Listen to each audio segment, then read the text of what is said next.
deny that the market's trajectory this year is very similar to what we saw in 2001, 2008. In fact, it's almost eerie. But the context is very different, and that's what we care about. So tonight I want to take an honest look at this comparison with an open mind. Give the idea a fair shake to see if it makes sense. Let's start with the charts, where the similarities, frankly, are stunning. As of last night's close, the S&P was down 13% for the year. It initially fell 23% before bottoming on June 16th and then rebounding 13% from its lows. How does that stack up to the other horrible years? Well, in 2008, the S&P was down 12%. At the same point, the index initially fell 17% earlier in the year before bottoming mid-July and rebounding 6% through late August. I call that very similar. As for 2001, the S&P was down nearly 12% at the same point in August, initially fell 16% earlier in the year, bottomed in April, then rebounded more than 5% through late August. If we're simply replaying the trajectory from those years, that would be a huge problem.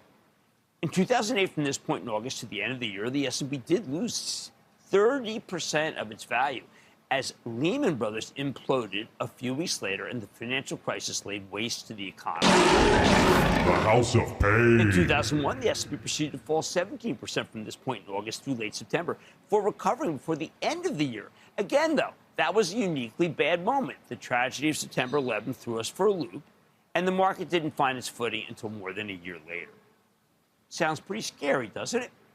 I think anyone making this kind of comparison is trying to scare you, though, which often seems, by the way, to be the whole MO of the chattering classes. But hey, are they going to be right this time? If we want to learn anything from this comparison, we need to run with it. The fact that the charts look similar so far doesn't really tell you much. Don't miss a second of Mad Money. Follow @Jim Cramer on Twitter. Have a question? Tweet Cramer. #MadTweets. Send Jim an email to madmoney@cnbc.com or give us a call at 1-800-743-CNBC. Miss something? Head to madmoney.cnbc.com.